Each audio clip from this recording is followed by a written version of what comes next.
Clayton Whitmore's hands trembled as he stared at his phone screen.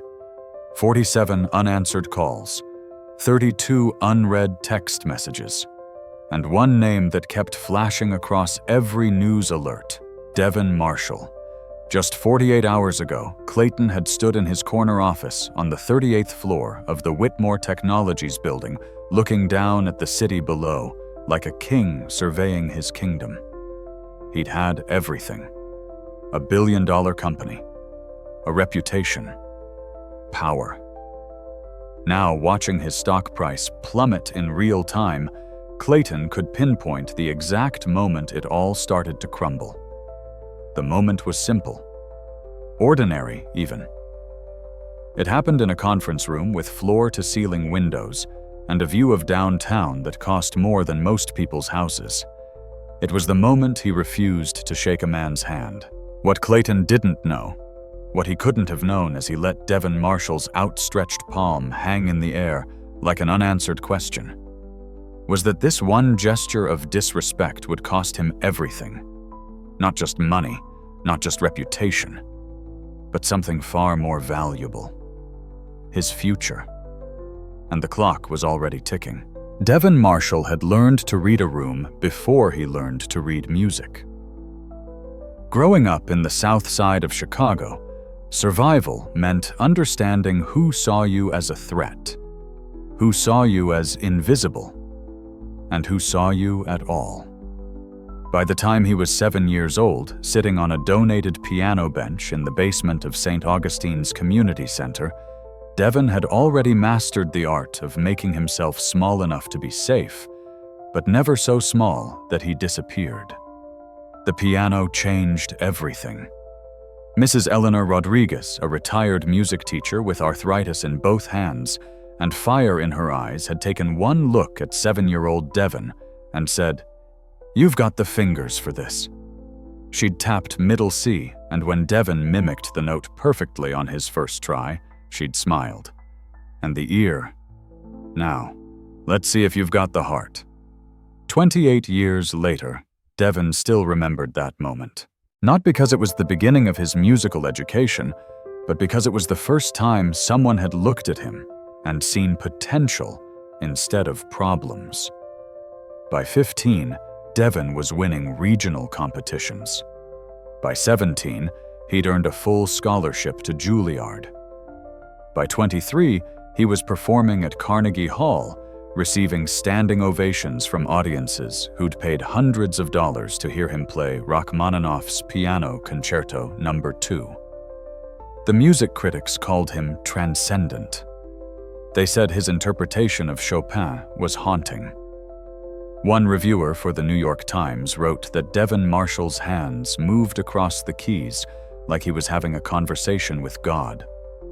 But Devin had learned something else during those years of concert halls and black tie events and champagne receptions, where he was often the only black face in the room. He'd learned that talent could open doors, but it couldn't always keep them open. He'd learned that no matter how beautifully he played, there would always be someone who looked at him and saw something other than a musician. He'd learned that excellence was expected, but respect was optional. So at 28, at the height of his career with a recording contract on the table and a European tour being planned, Devin Marshall made a decision that shocked everyone who knew him. He turned down the contract. He canceled the tour. He went home to Chicago and opened Harmony Hope, a non-profit music program for kids who looked like he used to look, hungry for something beautiful in a world that kept telling them they didn't deserve beauty. That was 8 years ago. Now, at 36, Devin ran a program that had taught more than 200 kids to play piano, violoncello, and guitar. Kids from neighborhoods where gunshots were more common than applause. Kids whose parents worked 2 jobs and still couldn't afford rent, let alone music lessons. Kids who'd never heard classical music before. Devin put headphones on them and played them Beethoven's Moonlight Sonata. Music saved my life. Devin told every new student on their first day. Now let's see if we can use it to change yours. The program operated out of a converted warehouse on the west side. The building was old, the roof leaked when it rained, and the heating system worked intermittently at best. But the kids didn't care. Every afternoon from 3 to 7, the space filled with scales and arpeggios with Bach and Brahms, and sometimes Beyoncé, with the sound of young voices learning to find harmony in chaos. Devin funded the program through grants donations and the occasional private performance. He lived in a studio apartment 3 blocks from the warehouse. His car was 12 years old. His clothes came from Target. He'd traded Carnegie Hall for a converted warehouse designer, suits for jeans and hoodies, champagne receptions for pizza parties with teenagers who called him Mr. D, and sometimes just D. And he'd never been happier. But happiness didn't pay for new instruments. It didn't fix the roof or upgrade the heating system. It didn't create the kind of space these kids deserved. A real facility with practice rooms and a performance hall with enough pianos for every student who wanted to learn, with scholarships for the ones who showed real promise. For that, Devin needed money. $2 million to be exact. Which is why on a Tuesday morning in October, Devin Marshall put on his only suit, the one he'd bought 6 years ago for his mother's funeral, and took the train downtown to Whitmore Technologies. He carried a leather portfolio that had been a gift from Mrs. Rodriguez before she died. Inside were photos of his students' success stories, financial projections, and a proposal for a corporate partnership that would change everything. Devin had done his research. Whitmore Technologies was a cybersecurity firm worth $1.2 billion. They'd just gone public. They were expanding. And according to their website, they were committed to giving back to the communities that made their success possible. Perfect. Clayton Whitmore's assistant had been enthusiastic on the phone. "Mr. Whitmore is very interested in community partnerships," she'd said. "He'll definitely want to hear what you have to say." As Devin rode the elevator to the 38th floor, watching the numbers climb higher and higher, he allowed himself a moment of hope. $2 million was a lot of money for most people. But for a company like Whitmore Technologies, it was a rounding error, a tax write-off, a PR opportunity.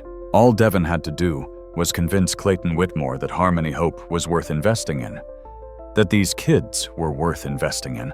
How hard could that be? Hard. The thing about growing up poor, Devin had learned, was that poverty taught you to measure everything. You counted quarters before buying bread. You calculated how many hours of your mother's labor each meal represented. You learned to do math in your head because the difference between $2.47 and $2.51 could mean the difference between eating and going hungry. Devin's mother, Patricia Marshall, had worked 2 jobs for as long as Devin could remember. During the day, she cleaned offices downtown. At night, she worked the register at a 24-hour drugstore. She left the apartment at 5 in the morning and didn't come home until after 11 at night. Sometimes Devin would still be awake, pretending to sleep, and he'd watch her sit on the edge of her own bed, too tired to even take off her shoes. But every Friday, without fail, his mother would come home with a McDonald's Happy Meal. Not for herself, she never ate, but for Devin. And while he ate his chicken nuggets, she'd ask him about school, about his homework, about what he'd learned that week. "Education is your way out," she'd tell him. "You're going to be somebody, baby. Somebody important." The apartment they lived in had thin walls and thinner windows. In winter, they could see their breath inside. Devin used to sleep in his coat, buried under every blanket they owned. His mother would turn off lights in rooms they weren't using to save on electricity. They'd eat cereal for dinner, sometimes, not because they wanted to, but because cereal was cheap and filling. The other kids at school could tell Devin was poor. He wore the same 3 shirts in rotation. His shoes had holes in them. He brought his lunch in a plastic grocery bag instead of a lunchbox. They made fun of him for it, called him broke boy and goodwill, and other names that hurt worse than the ones that were just about money. But then Mrs. Rodriguez happened. Devin had been walking past St. Augustine's Community Center, trying to get home before dark when he heard it. Piano music floating out through an open window. He'd stopped transfixed. He'd heard music before, on the radio in stores, but never like this. Never so close. Never so clear. He'd followed the sound inside and found Mrs. Rodriguez in the basement playing an old upright piano that was missing 3 keys and perpetually out of tune. She'd looked up, seen this skinny 7-year-old standing in the doorway, and said, "You going to stand there all day, or are you going to come learn something?" For the next 10 years, Devin spent every afternoon after school in that basement. Mrs. Rodriguez taught him scales and theory technique and timing. She taught him Beethoven and Mozart, Chopin and Liszt. She taught him that music was a language, and like any language, you had to practice it every single day. Talent is common, she'd tell him, her arthritic fingers demonstrating a particularly difficult passage. Dedication is rare. You want to be rare, Devin. He did. By the time Devin was 15, he was good enough to compete. Mrs. Rodriguez used her own money to pay the entry fees. She'd sit in the audience of high school auditoriums and community centers, watching Devin compete against kids who'd had private lessons since they were 4, who played on Steinways worth more than cars, whose parents hired coaches and bought them custom-tailored performance clothes. Devin would walk on stage in his Goodwill suit, sit at the piano, and play like his life depended on it. Because it did. The scholarship to Juilliard changed everything. Suddenly, Devin wasn't the poor kid from the South Side. He was a prodigy, a talent, someone worth investing in. The school gave him a full ride, tuition room, board, everything. His mother cried when he told her. Actually cried, something Devin had only seen her do twice before in his entire life. "I'm so proud of you, baby," she'd whispered, holding his face in her hands. So proud. At Juilliard, Devin learned what it meant to be truly good. Not good for a kid from the South Side. Not good considering his circumstances. Just good. Period. He practiced 8 hours a day. He studied music theory and composition, performance, and history. He learned to play pieces so complex that his fingers cramped so long that he'd finish with his shirt soaked through with sweat. He also learned what it meant to be different. Most of his classmates came from families with money. They'd been playing since they could walk. They talked about their summer homes and their private tutors and their parents' connections in the music industry. They belonged to a world Devin could visit but never truly inhabit. And they made sure he knew it. Nothing overt. Nothing he could point to and say, "That's racism." Just small things. Questions about whether he was really admitted on merit or if it was a diversity thing. Comments about how urban his playing style was. Surprise when he understood complex theoretical concepts. The assumption that he'd gotten lucky, not that he'd earned his place. Devin learned to smile through it, to let the music speak louder than the whispers. By the time he graduated, he'd performed at Lincoln Center, Kennedy Center, and Carnegie Hall. He'd won competitions. He'd received offers from record labels and booking agents. He had the career trajectory that most classical musicians only dreamed about. And then his mother died. Heart attack. Sudden. She was 53 years old and had spent 35 of those years working herself to death so Devin could have a better life. At the funeral, Devin sat in the front pew of St. Augustine's, staring at his mother's casket, and realized something. All those years she'd worked, all those nights she'd come home too tired to even eat all those sacrifices. They'd been for him, so he could escape, so he could be somebody. But what kind of somebody had he become? A concert pianist who played for rich people who could afford $100 tickets. A musician whose success meant nothing to the community that raised him. That's when Devin decided to come home.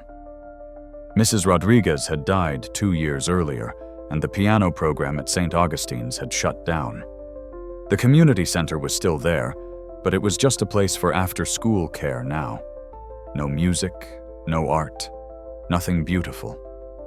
Devin used the small inheritance his mother left him, money she'd saved by skipping meals and walking to work instead of taking the bus, as seed money for Harmony Hope. He found the warehouse space, bought used instruments, and started spreading the word free music lessons for any kid who wanted to learn. The first week, 3 kids showed up. The second week, 7. By the end of the first year, Devin had 60 students and a waiting list. These kids reminded him of himself. Same hunger, same fire, same understanding that music could be an escape route from a life that felt predetermined. He taught them the same way Mrs. Rodriguez had taught him, with discipline and patience, and the unwavering belief that they were capable of greatness. And they were. In 8 years, Harmony Hope had produced students who'd gone on to music school, won competitions, performed in youth orchestras. One girl, Jasmine, had gotten a full ride to Berklee College of Music.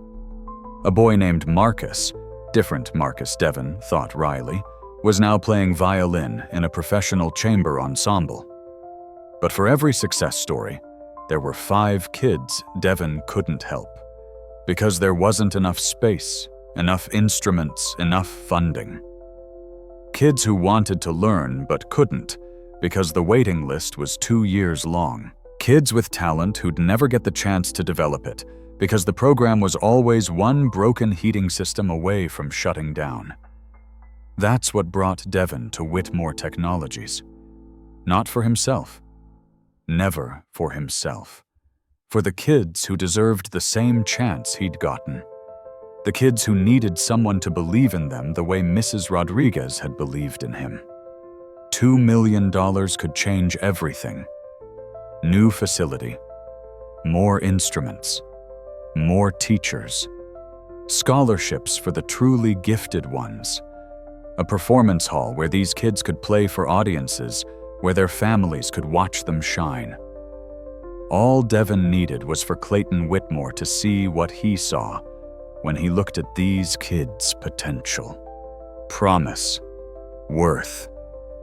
How hard could that be? Clayton Whitmore III had never wanted for anything in his entire life, and he wore that privilege like a second skin.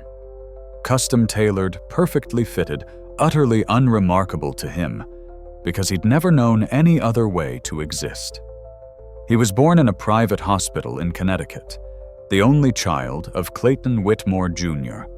and Vanessa Ashworth Whitmore, both of whom came from families whose wealth predated the Civil War. His birth announcement had been placed in the New York Times. His christening gown had been hand-sewn in France. His nursery had cost more to decorate than most people's entire homes.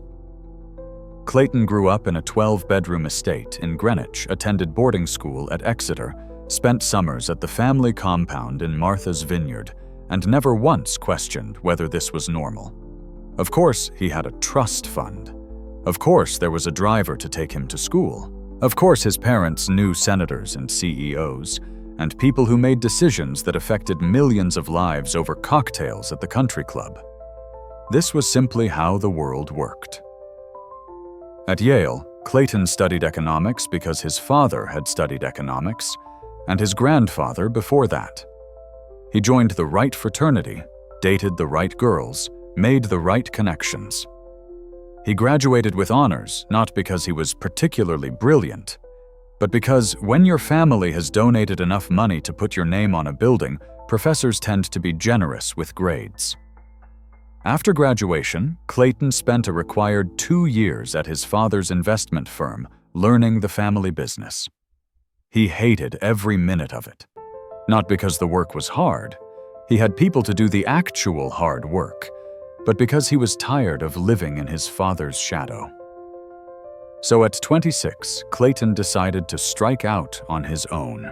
He took $5 million from his trust fund and started Whitmore Technologies with 2 friends from Yale. The company specialized in cybersecurity software for corporations. The timing was perfect. Data breaches were becoming more common, and companies were desperate for protection.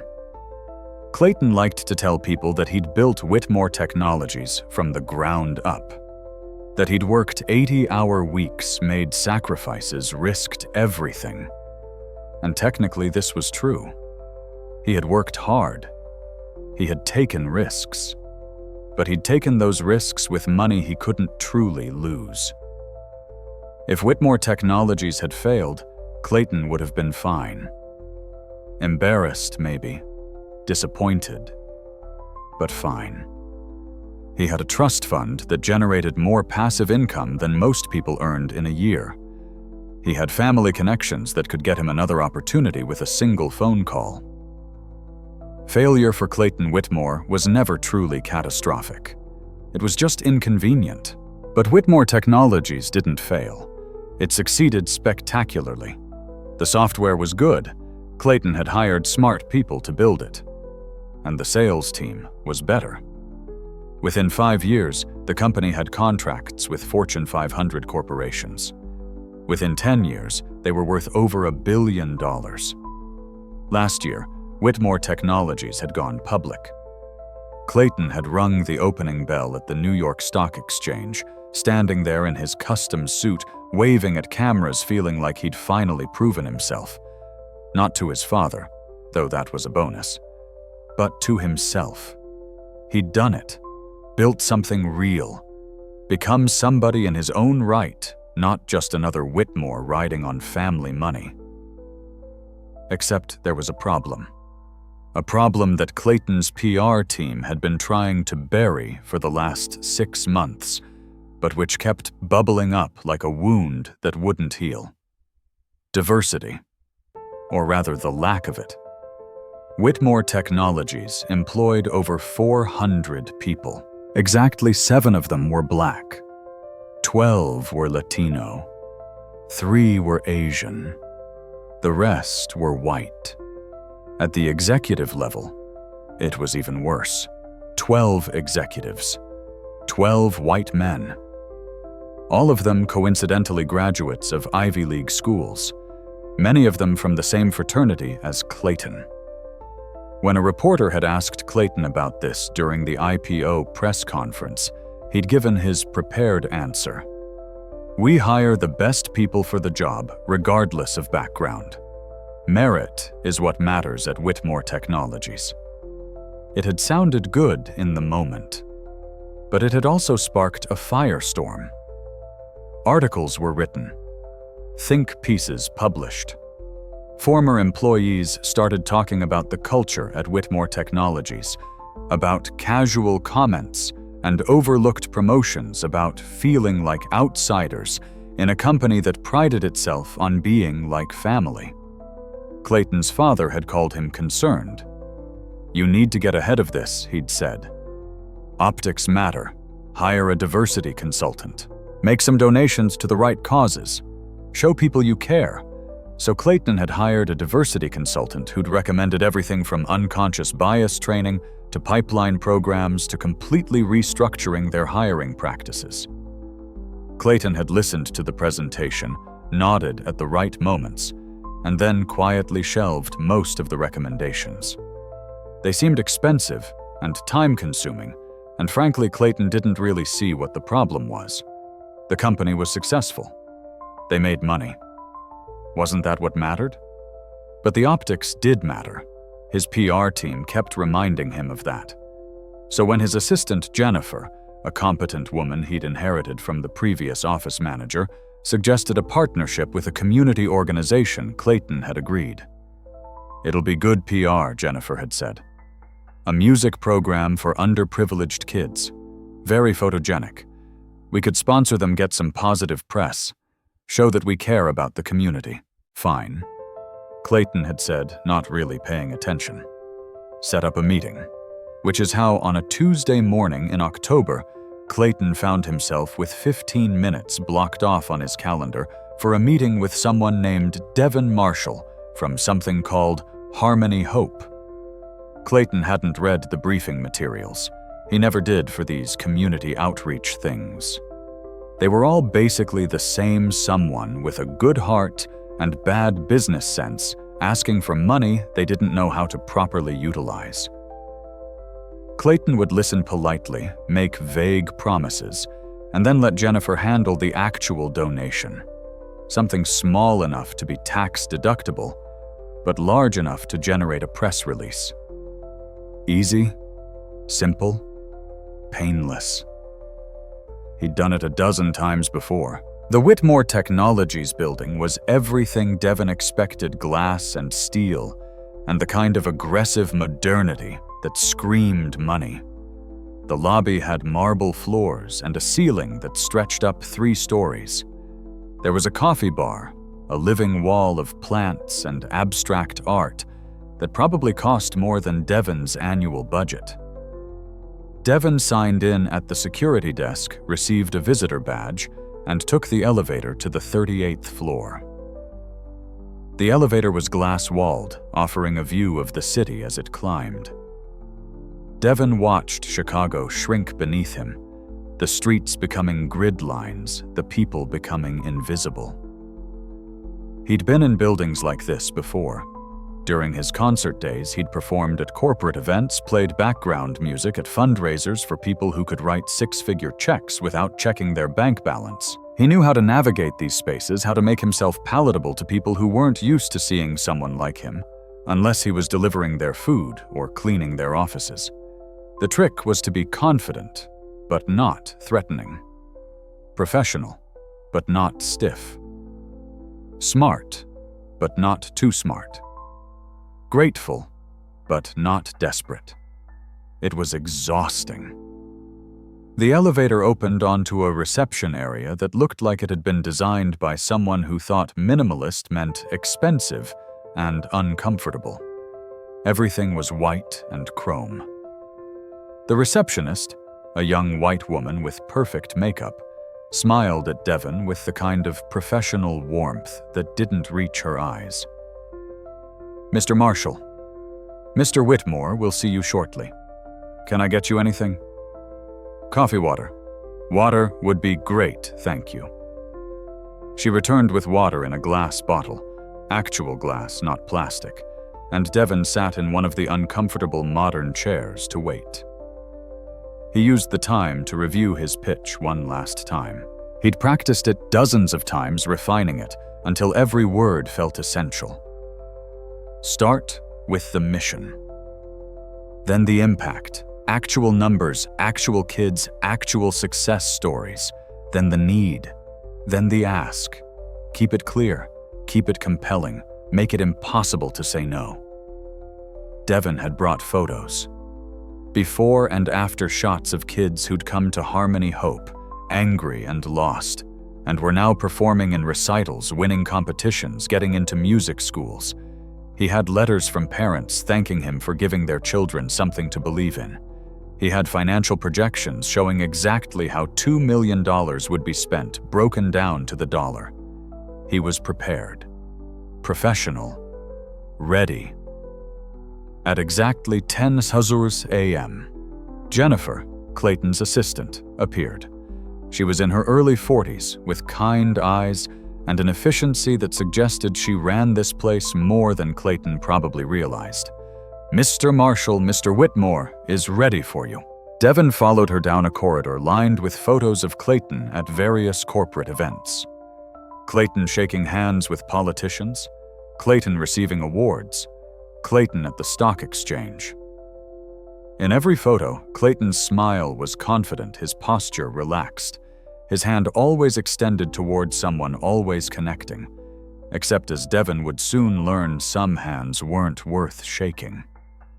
Jennifer opened the door to a corner office that was somehow even more aggressively modern than the reception area.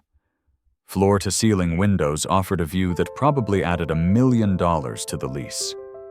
The desk was a slab of dark wood that looked like it weighed more than a car. Behind it sat Clayton Whitmore. Devin's first thought was that Clayton looked exactly like his photo's mid-30s white, conventionally handsome, in that generic way that came from good genetics and better skin care. His suit probably cost more than 3 months of Devin's rent. His watch was definitely worth more than Devin's car. Clayton was on his phone when Devin entered, holding up one finger in a just-a-minute gesture without actually looking up. Devin stood there, portfolio in hand, while Clayton finished his conversation. "Yeah, no, that works. Tell David I'll call him later." "Okay, great." Clayton hung up and finally looked at Devin. His eyes did a quick scan, the kind of assessment people make in the first 3 seconds of meeting someone. Devin had been on the receiving end of that look his entire life.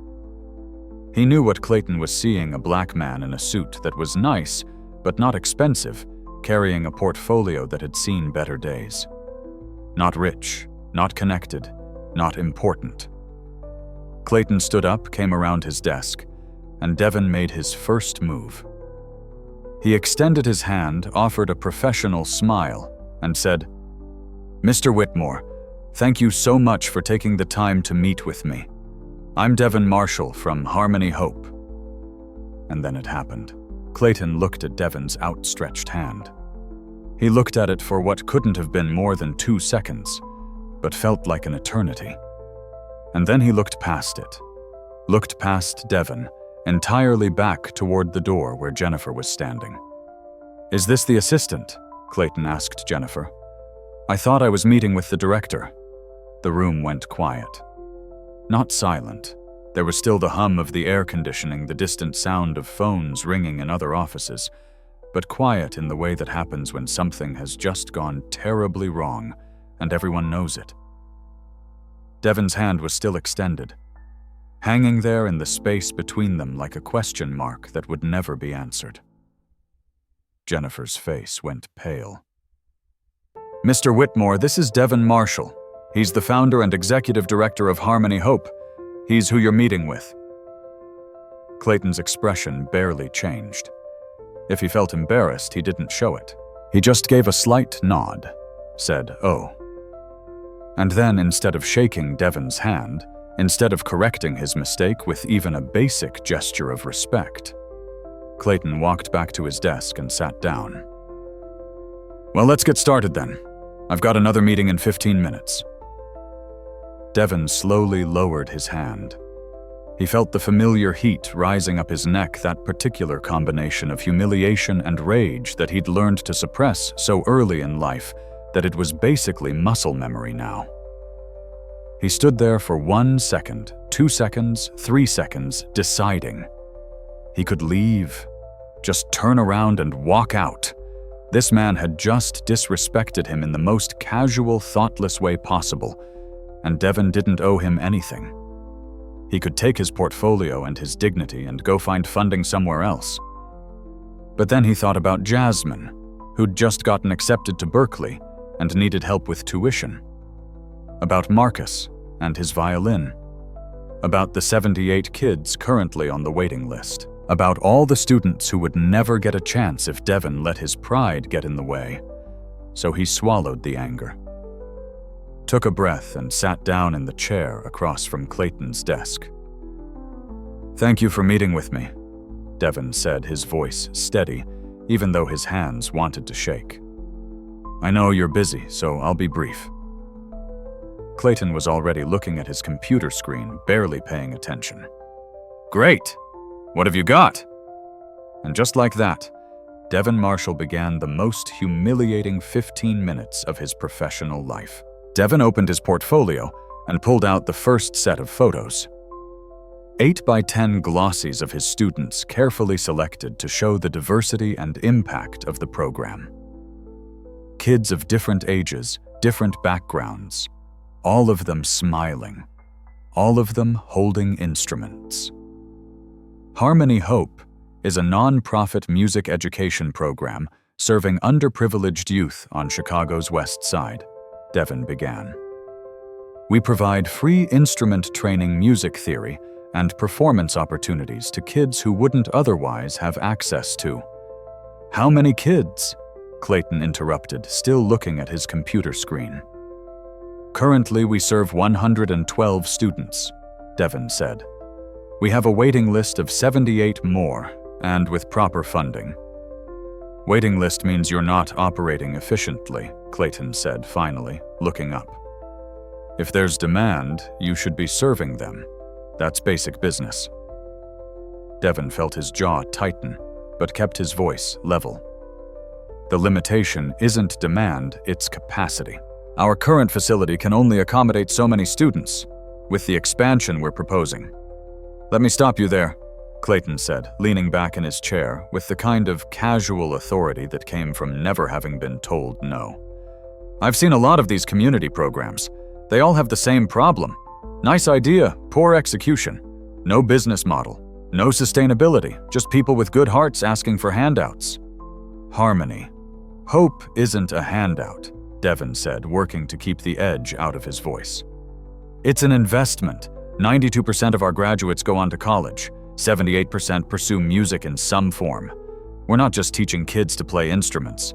We're providing a pathway out of poverty through discipline, skill development, and through music." Clayton actually laughed. "Look, I'm sure what you're doing is very nice, very feel-good. But let's be realistic. How many of these kids are actually going to make it as musicians? 1, 2. Maybe the rest are just, what? Playing piano in their living rooms." Devin set down the photos very carefully, buying himself a second to breathe. Music education isn't just about becoming a professional musician. It's about developing cognitive skills, discipline, emotional intelligence. Studies show that students in music programs have higher graduation rates, better test scores. "I don't need a lecture on the benefits of music education," Clayton said, checking his phone. "I took piano lessons as a kid. Hated it.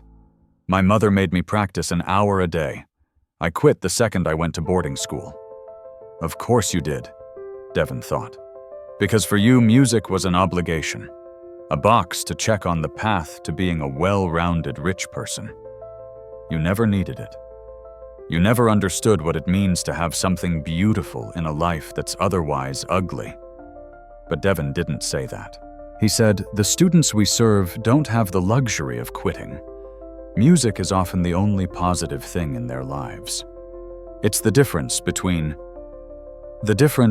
what Clayton said, leaning forward with an expression that was trying to be sympathetic, but came across as condescending. "Look, I get it. You're passionate about this. That's great. But passion doesn't pay the bills. What's your revenue model? How are you generating income?" "We're a non-profit," Devin said slowly. "We operate on grants and donations. That's why I'm here. To discuss a potential corporate partnership that would write donations." "So you're asking for money?" "I'm proposing a partnership," Devin corrected. "Whitmore Technologies would benefit significantly from the association. The PR value alone." "We don't need PR," Clayton said, which was such an obvious lie that Devin almost laughed. "What we need are partnerships that make business sense. What's your plan for sustainability? What happens when the donation money runs out?" Devin pulled out his financial projections. "With a $2 million investment, we can expand to a facility that would serve 300 students. The larger footprint allows us to generate revenue through performance venues, which we'd rent out to other community organizations. We'd also develop a scholarship program that would $2 million, Clayton's eyebrows went up, for a music program." The way he said music program, with a slight emphasis that made it sound frivolous, unnecessary, not worth serious money, made Devin's blood pressure spike. $2 million to serve 300 at-risk youth, Devin said, to provide them with skills, opportunities, and a potential career path. To career path, in what music Clayton shook his head. "Look, I'm going to be honest with you. This isn't the kind of thing Whitmore Technologies typically invests in. We're focused on STEM education coding boot camps, things that lead to actual jobs. Music is nice, but it's not practical." Devin stared at Clayton for a long moment. He thought about Mrs. Rodriguez, who'd taught him that music was the most practical thing in the world because it taught you to listen to practice, to fail, and try again. He thought about his mother, who'd never been able to afford to take him to a concert, but who'd wept the first time she heard him play at Carnegie Hall. He thought about Jasmine and Marcus, and all the kids whose lives had been changed, not despite music, but because of it. He thought about explaining this to Clayton, about making him understand that education wasn't just about producing workers, it was about developing human beings. That art wasn't frivolous, it was essential. That these kids deserved beauty and opportunity, and someone to believe in them. But looking at Clayton's face, impatient, dismissive, already mentally moving on to his next meeting, Devin realized something. Clayton didn't want to understand. Understanding would require Clayton to see these kids as fully human, fully deserving, fully worthy of investment. And that would require Clayton to examine why he didn't already see them that way. So Devin tried one more time. He pulled out the letters from parents. "If you'd just look at these testimonials, I don't need to read testimonials," Clayton said. "I'm sure the parents are very grateful. But gratitude doesn't equal impact. And impact is what we measure at Whitmore Technologies." "Impact," Devin repeated. 112 kids who can now play instruments, 15 who've won regional competitions, 8 who've received music scholarships. That's not impact. "It's impact on a very small scale," Clayton said. He stood up, signaling that the meeting was over. "Look, I appreciate you coming in. I really do. But I think we're looking for something with more measurable outcomes. Something we can scale. Something that aligns with our core mission." Devin gathered his materials slowly, giving himself time to process what was happening. He'd been dismissed. Not because his program wasn't good, it was excellent. Not because his proposal wasn't sound, it was meticulous. He'd been dismissed because Clayton had decided in the first 30 seconds of this meeting that Devin and his students weren't worth his time. "I understand," Devin said, standing up. "Thank you for Jennifer will see you out," Clayton said, already turning back to his computer. "And listen, if you ever need advice on business development, feel free to reach out. You might want to consider bringing someone more seasoned onto your team, someone with corporate experience who can help you navigate these conversations more effectively." There it was.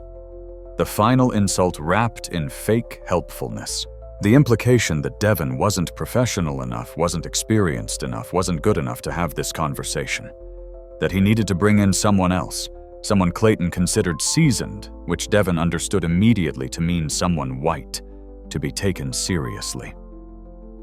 Devin looked at Clayton, really looked at him.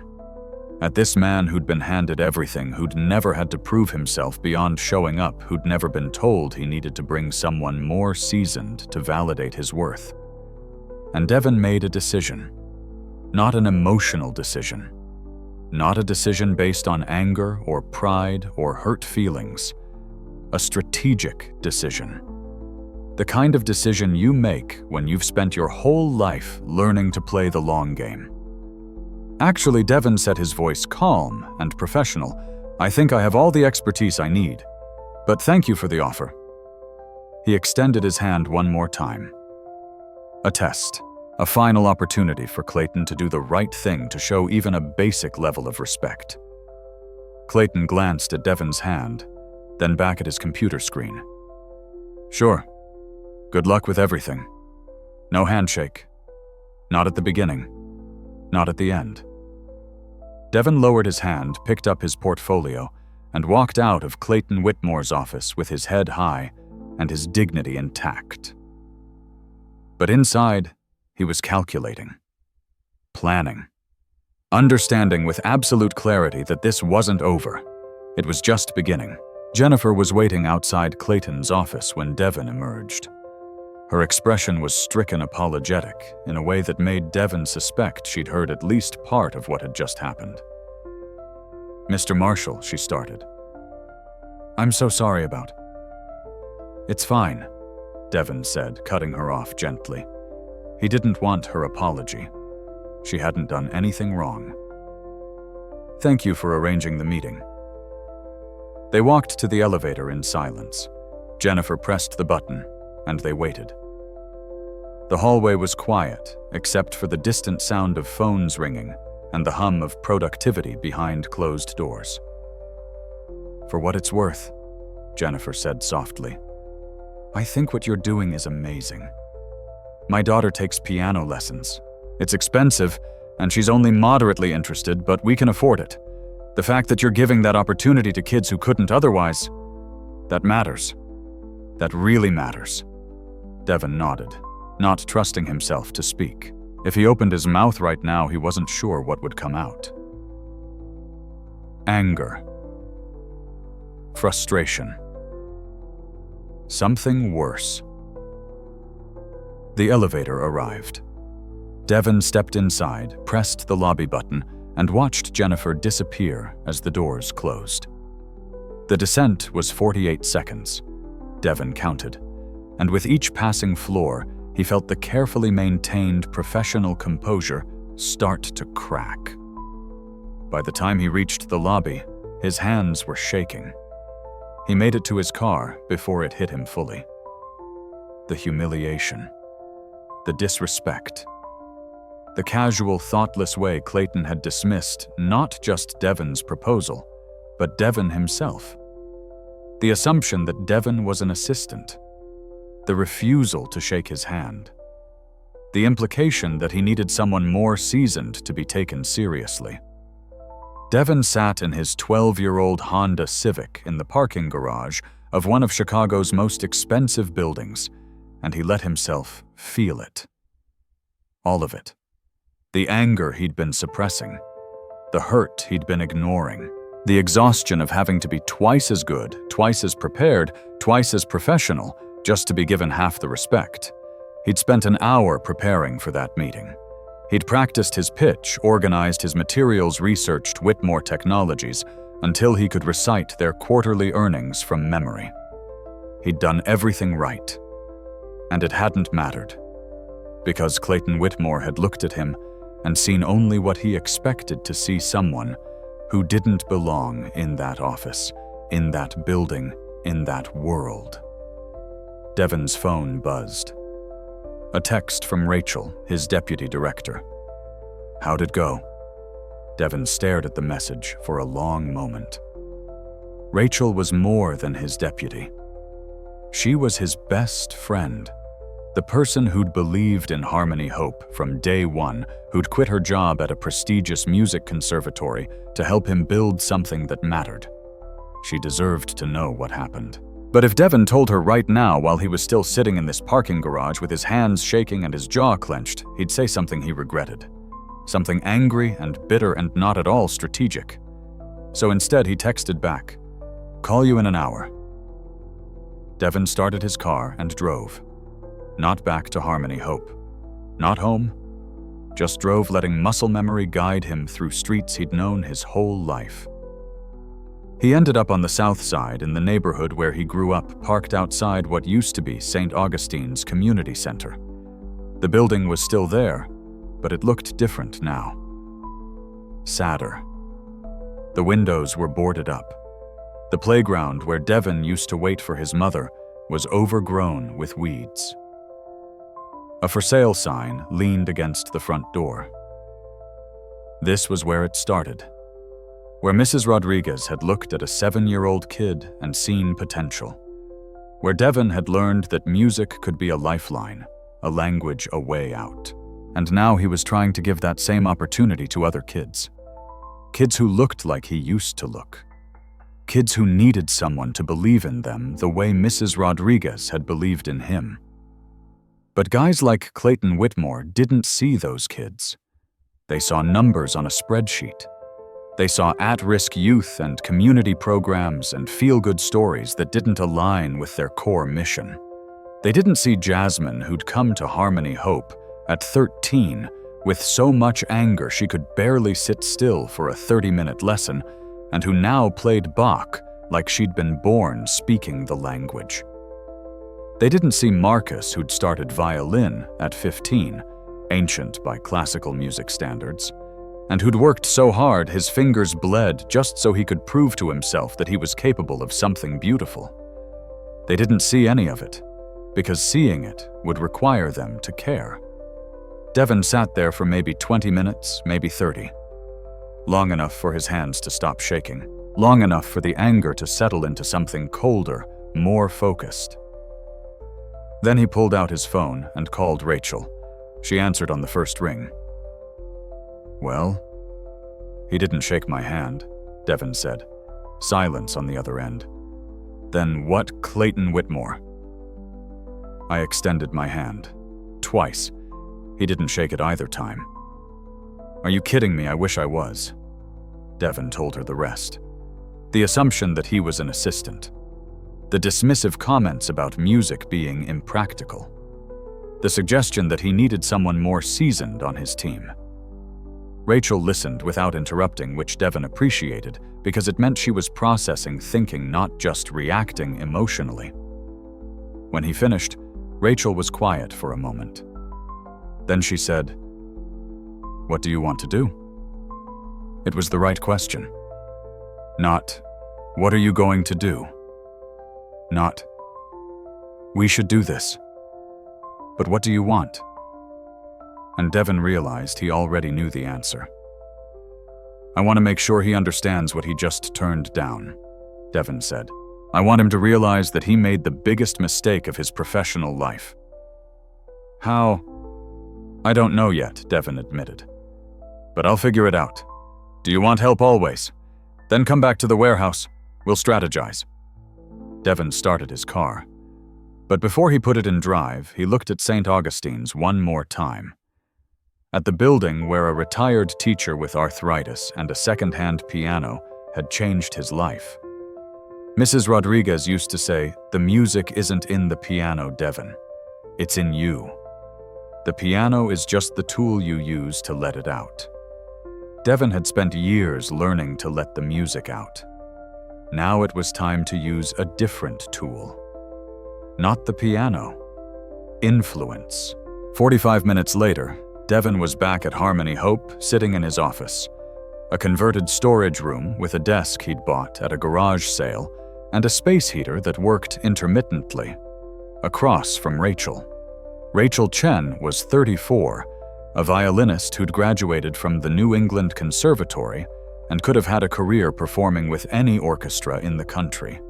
Instead, she'd chosen to work for a non-profit that paid her a third of what she could make elsewhere because, as she'd told Devin during her interview, "I'm tired of playing for people who can afford to be there. I want to play for people who need to be there." They'd met 8 years ago at a fundraiser for music education. Devin had been the guest performer playing a truncated version of Chopin's Ballade No. 1. Rachel had been in the audience, and afterward she'd approached him with a proposition. "I heard you're starting a program. I want to help." "I can't pay you much," Devin had warned. "I don't need much," she'd replied. Now Rachel was more than his deputy director. She was his strategist, his sounding board, his best friend. She understood what Harmony Hope meant because she understood what music meant, a chance to be part of something larger than yourself. Rachel had her laptop open and was already taking notes. "Okay, let's think about this strategically. Clayton Whitmore disrespected you. That's personal and it's infuriating, but we can't respond personally. We need to respond strategically. Agreed. So the question is, what does Clayton Whitmore care about? What's his pressure point?" Devin thought about the meeting. About Clayton's dismissive attitude, his casual arrogance, the way he'd checked his phone while Devin was talking. His company, Devin said. Whitmore Technologies. That's his baby. He built it. Well, he likes to say he built it. And it's his identity. What else reputation? When I mentioned PR value, he said they didn't need it, which is a lie. His assistant practically begged me to come in because they're trying to improve their image. Rachel nodded, typing. I read about that. They had some diversity issues during their IPO. Lots of negative press about their hiring practices. Exactly. They're trying to clean up their image. That's probably why they agreed to meet with me in the first place. They need good PR. So what happens if their PR gets worse instead of better? Devin leaned back in his chair, considering. That's where I'm stuck. I can't just trash them on social media. That looks petty. And even if I did, who's listening to me? I'm a guy who runs a music program. Clayton's a billionaire CEO. People will assume I'm just bitter about not getting funding. Unless Rachel said slowly, "You're not just a guy who runs a music program." Devin looked at her. What do you mean? Rachel smiled. Devin, do you remember where we met at a fundraiser? A fundraiser for music education hosted by the National Arts Foundation, where you were the guest performer, and where you were introduced by Dorothy Chen. Devin finished understanding dawning. Dorothy Chen, billionaire philanthropist, founder of the Chen Foundation, which donated hundreds of millions of dollars annually to arts organizations across the country. A woman who sat on the boards of Lincoln Center, the Kennedy Center, and a dozen other major institutions. A woman who had influential friends in every sector imaginable. A woman who'd been trying to get Devin to accept funding from her foundation for the last 3 years, and who Devin had consistently refused because he didn't want Harmony Hope to become dependent on a single donor. Dorothy loves you, Rachel said. She's told me at least 5 times that you're the most talented pianist she's ever heard, and she respects what you're doing here. If you told her what happened, no, Devin said immediately. I'm not asking Dorothy to fight my battles. I'm not suggesting you ask her to fight. I'm suggesting you tell her what happened. Just share the story. Let her know that you approached Whitmore Technologies for a partnership and you were treated disrespectfully. And then what? And then nothing. You just share information. What Dorothy does with that information is up to her. Devin considered this. It felt manipulative. But then again, Clayton had manipulated the entire meeting, assuming from the moment Devin walked in that he wasn't worth listening to. Who else do you know? Rachel asked, pulling up a list on her laptop. Let's think about your network. Not just from Harmony Hope, but from your performing days. Devin had tried hard not to think about his performing days as a network. The whole concept felt transactional, like he'd only been nice to people because he might need them someday. But the truth was, over the years, he had built relationships. Real relationships with people who respected his talent and his character. There's Marcus Washington, Devin said. He runs the Chicago Symphony's education program. We've collaborated on a few projects. Good. Who else? Dr. Patricia Williams. She's the Dean of Music at Northwestern. We've served on grant panels together. Keep going. Jonathan Ellis. He's a music critic for the Tribune. We're not close, but we've talked at events. Donors. Devin sighed. The Harrison family has supported Harmony Hope since the beginning. Robert Harrison made his money in real estate. His wife Margaret used to be a concert pianist. Rachel was typing furiously. Okay, so you have Dorothy Chen, major philanthropist with massive influence. Marcus Washington, connected to one of the country's premier orchestras. Dr. Williams, academic credibility. Jonathan Ellis, media connection. The Harrisons, wealthy donors who might know other wealthy donors. What are you thinking? I'm thinking, Rachel said, that you're not just some guy who runs a music program. You're Devin Marshall, former Juilliard prodigy, former concert pianist who performed at Carnegie Hall and turned down a recording contract to serve his community. You're someone who's respected in classical music circles, someone who has credibility, connections, and influence, not the kind of influence that scares a billionaire CEO. Maybe not directly. But influence is a network, Devin. It's not about whether you personally can hurt Clayton Whitmore. It's about whether the people you know can hurt him, or the people they know. Devin thought about this, about how influence actually worked. It wasn't always direct. It was phone calls and lunch meetings and quiet conversations where someone mentioned, "Did you hear about Clayton Whitmore? I heard he treated a respected community leader terribly. It was reputation by 1,000 cuts." "I don't want to ruin him," Devin said. "I know you don't. But you want him to understand that actions have consequences, that you can't just disrespect people because you think they're beneath you." Right. So we make him understand. We don't trash him publicly. We don't launch some campaign. We just share information with people who might care, and we let the chips fall where they may. It sounded reasonable. Measured, not vindictive, just factual. "There's one more thing," Rachel said. "Your Juilliard network. You still have friends there, right?" Devin nodded. "A few. Haven't kept in close touch, but yeah, some of them must be successful by now. Performing, teaching, working in the industry. Some of them, yeah. And some of them probably know people who sit on corporate boards, or advise foundations, or write checks to organizations like Whitmore Technologies." Devin was starting to see it now. The web of connections. The way information traveled through communities like classical music, where everyone knew everyone, where reputations mattered, where a single story about disrespect could color how people viewed a person or a company. "Okay," Devin said. "I see what you're thinking, but I need to be clear about something. This isn't about revenge. It's about accountability." "I know. And it's bigger than just me. If Clayton treated me like that, he's treating other people like that. This is about a pattern, about a culture." "Agreed. So if we're going to do this, we do it right. We find out if there are other people who've had similar experiences with Whitmore Technologies. We document everything. We make sure this isn't just one isolated incident, but part of a larger problem." Rachel smiled. "Now you're thinking like a strategist." Devin stood up and walked to the window of his office. Outside, he could see students arriving for afternoon lessons. Kids with instrument cases slung over their shoulders, laughing and pushing each other.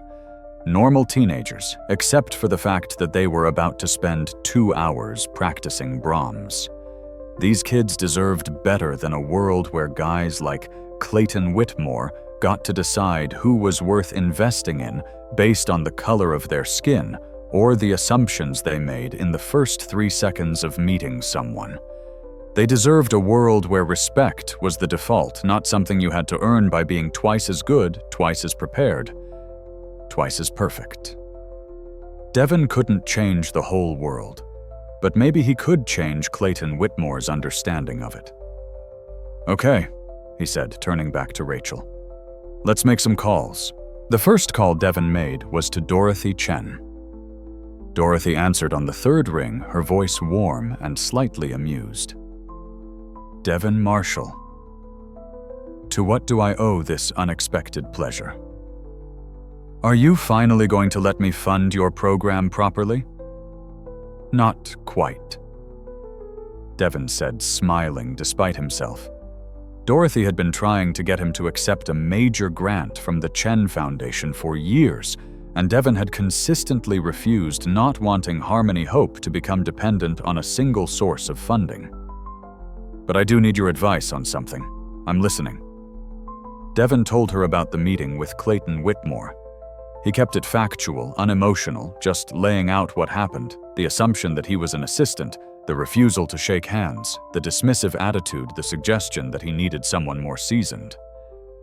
Dorothy was silent while he talked. When he finished, she said, "That son of a bitch." Devin had never heard Dorothy curse before. "I just thought you should know. Since you're involved in corporate philanthropy, you probably know people who work with Whitmore Technologies. I wanted you to hear it from me in case anyone asks about Harmony Hope or about potential partnerships with them."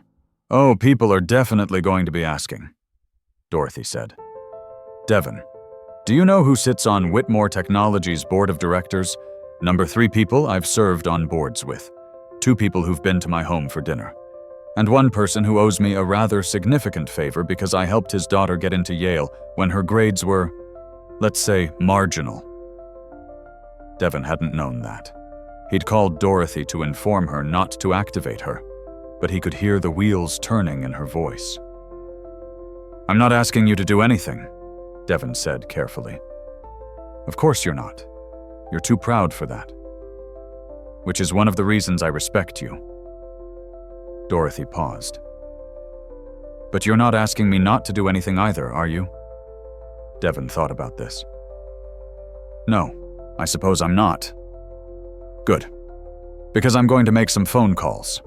Not to attack Clayton Whitmore, but to ask some questions.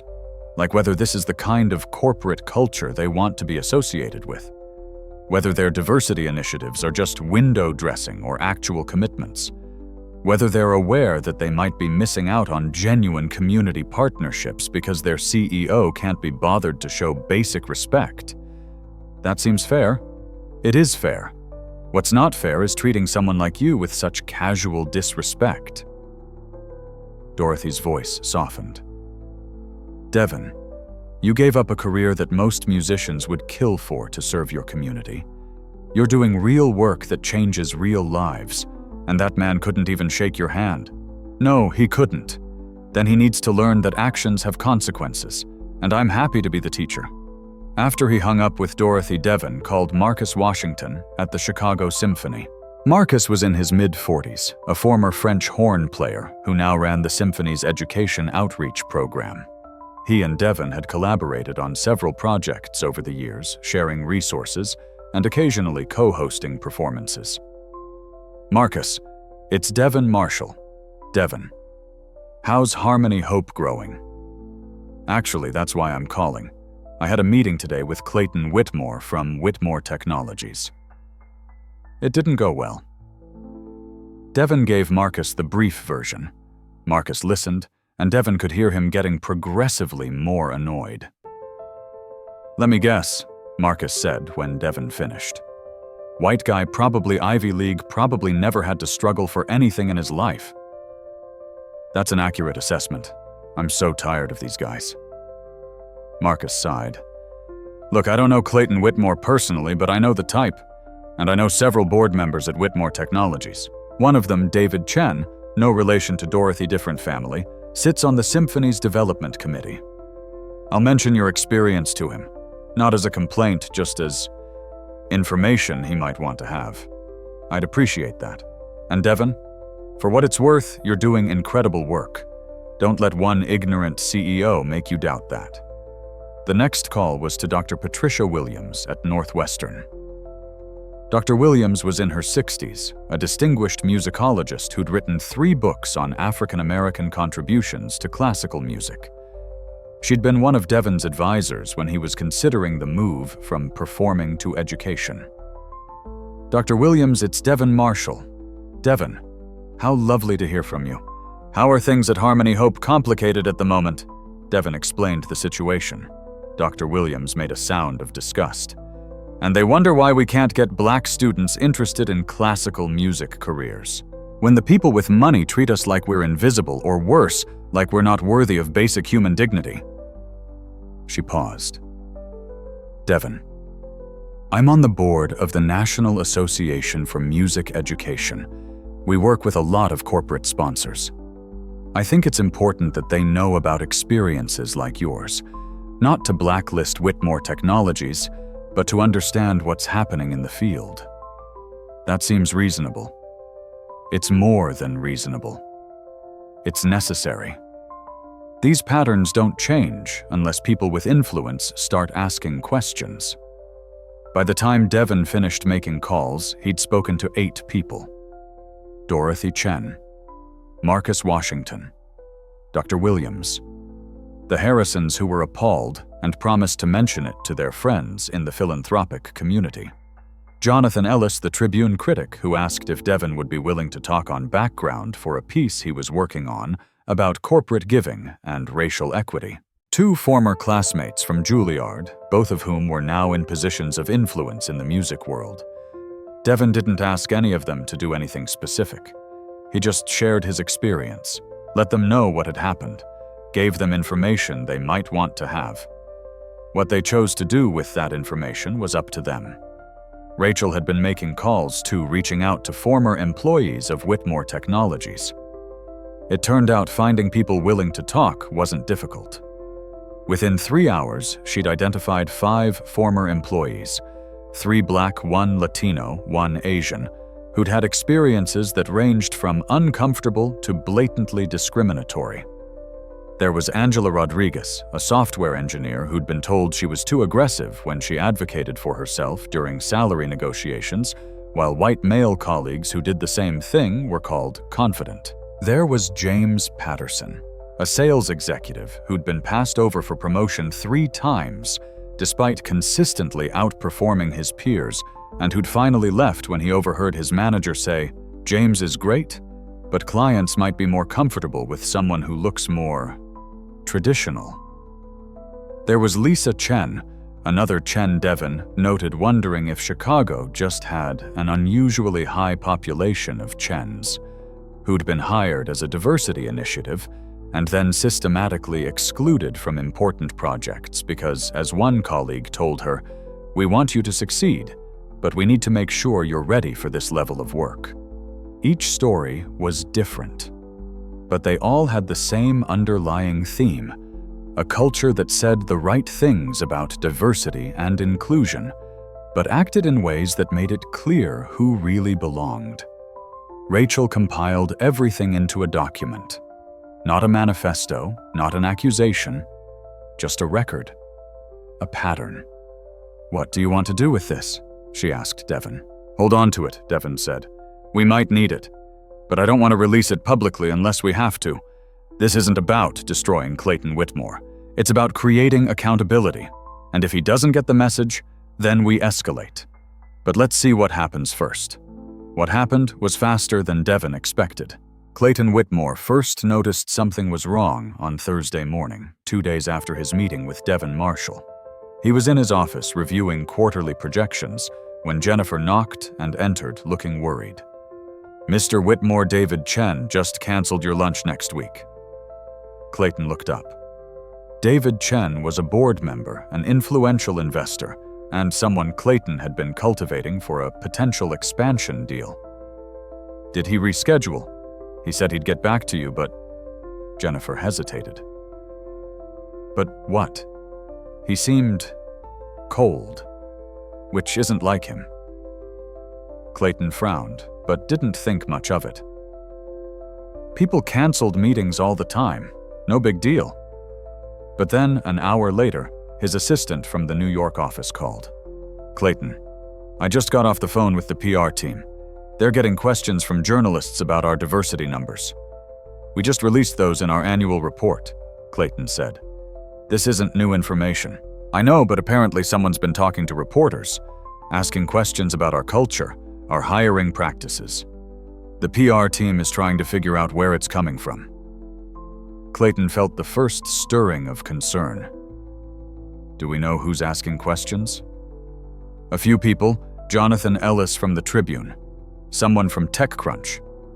It's not coordinated, but it's strange timing." After he hung up, Clayton tried to focus on work, but he found himself distracted, checking his email more frequently than usual, watching for signs that something was off. At 3 o'clock, his phone rang. The chairman of Whitmore Technologies' board of directors. "Clayton, we need to talk." "Of course, Harrison. What's on your mind? I got an interesting call today from Dorothy Chen. Do you know who that is?" Clayton searched his memory. "The philanthropist, I don't know her personally." "Well, she knows you. Or at least she knows about you. She called to ask about our commitment to diversity and community partnerships. Very polite, very measured. But the subtext was clear. She's heard things about our culture that concern her." Clayton felt his stomach tighten. "What kind of things?" She didn't get specific, just asked some probing questions about our hiring practices, our executive leadership, our approach to corporate responsibility. Then she mentioned casually that she'd heard we'd recently turned down a partnership with a very promising community organization. Clayton's mind raced. A community organization. Recent meeting. And then it clicked. The pianist. Devin Marshall. Did she mention the name of the organization? Clayton asked, trying to keep his voice steady. She didn't have to. The implication was clear.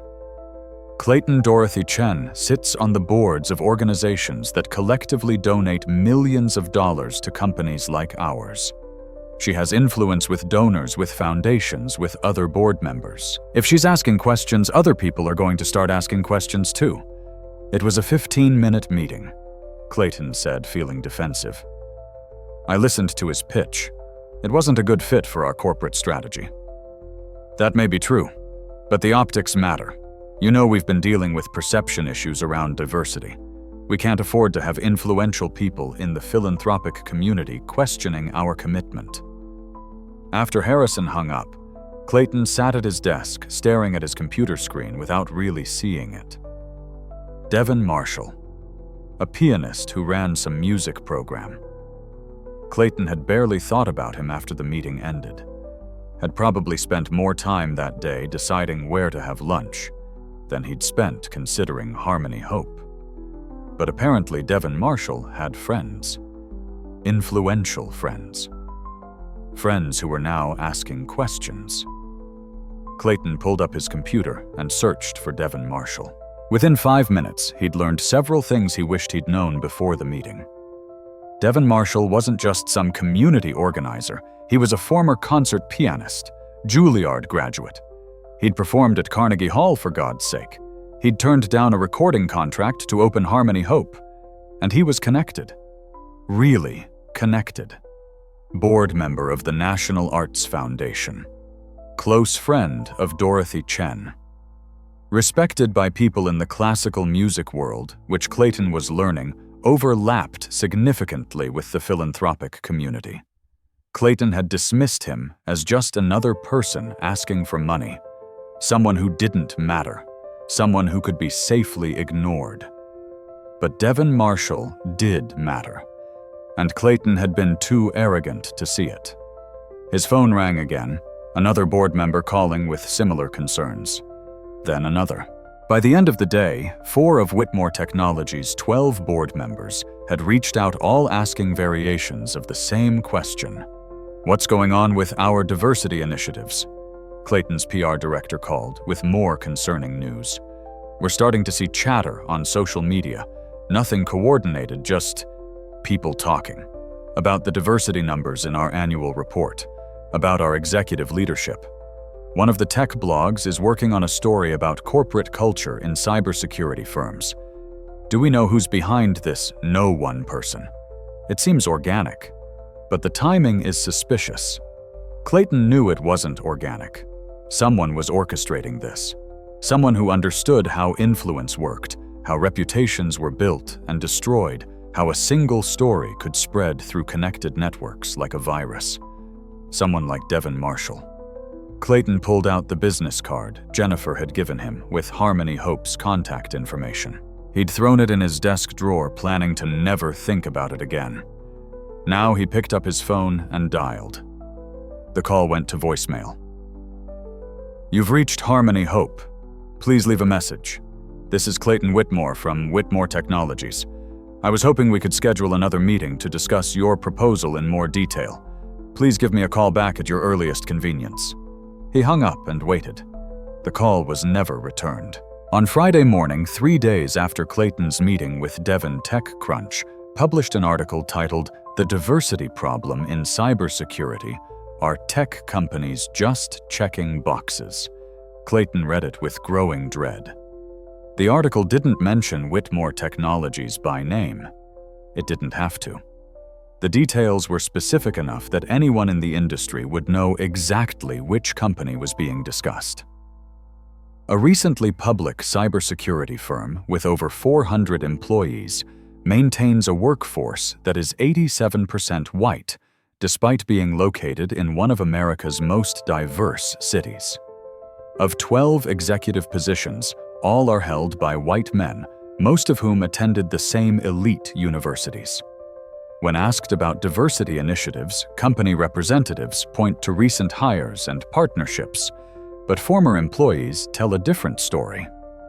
"The company talks a good game about inclusion," says one former engineer who requested anonymity. "But when you're there, you realize quickly that there are two tracks, one for people who fit the culture and one for everyone else. And fitting the culture means looking and acting like the founders." Multiple former employees described a pattern of exclusion masked as meritocracy. Black and Latino employees reported being passed over for promotions despite strong performance reviews. Asian employees described being stereotyped into technical roles and excluded from leadership opportunities. Women reported being labeled too aggressive for behaviors that male colleagues were praised for. "They're not malicious," one former executive assistant explained. "They just genuinely don't see it. They think they're hiring and promoting the best people, but they've defined best in a way that looks exactly like them." The company's recent IPO included statements about commitment to diversity and community partnership. But when a respected community leader recently approached the company about a partnership to support underprivileged youth, he was reportedly treated with dismissiveness that bordered on disrespect. "It wasn't just that they said no," says a source familiar with the meeting. "It's that they couldn't even be bothered to treat him with basic professional courtesy. That tells you everything you need to know about how they view people who don't look like their executive team." The article went on to discuss industry-wide issues with diversity in tech. But the opening section, clearly about Whitmore Technologies, was damning enough. Clayton's phone started ringing immediately. Board members, investors, the PR team. "We need a response," his PR director said. "Something official, something that shows we take this seriously." "We do take it seriously," Clayton said, hearing the defensiveness in his own voice. "Then we need to show it, because right now the narrative is getting away from us." By noon, the stock price had dropped 6%. Not catastrophic, but concerning. Several major investors had called asking questions. 2 corporate clients had requested meetings to discuss the partnership in light of recent concerns. And Clayton's phone wouldn't stop ringing. He tried calling Devin Marshall again. Voicemail. He sent an email. No response. He had Jennifer try to schedule a meeting. "Mr. Marshall is unavailable," she was told. Clayton sat in his office and tried to figure out how a 15-minute meeting with a pianist had turned into a PR crisis that was threatening his company's reputation and stock price. And then he realized it wasn't about the 15 minutes. It was about everything those 15 minutes represented.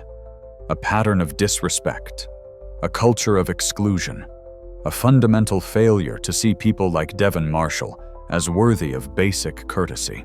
Clayton pulled up Devin's proposal, which Jennifer had forwarded to him before the meeting, and which he'd never actually read. He read it now. All 16 pages. It was good. Really good. Comprehensive. Well-researched. With clear metrics for success, detailed budget breakdowns, and compelling evidence of impact. The kind of proposal that would have impressed Clayton if it had come from someone he already respected. But he hadn't respected Devin Marshall. He'd assumed in the first 3 seconds of meeting him that Devin wasn't important, and he'd treated him accordingly. And now that assumption was costing him everything. Clayton picked up his phone and tried calling Devin one more time. Voicemail again. This time he left a different message. "Mr. Marshall, this is Clayton Whitmore. I made a mistake in our meeting, in how I treated you. I didn't take the time to really understand what you're doing at Harmony Hope, and I should have. I'd like the opportunity to apologize in person and to discuss your proposal more seriously. Please, call me back." He hung up and waited. His phone rang almost immediately. Clayton grabbed it, hoping it was Devin. It wasn't. It was the chairman of the board.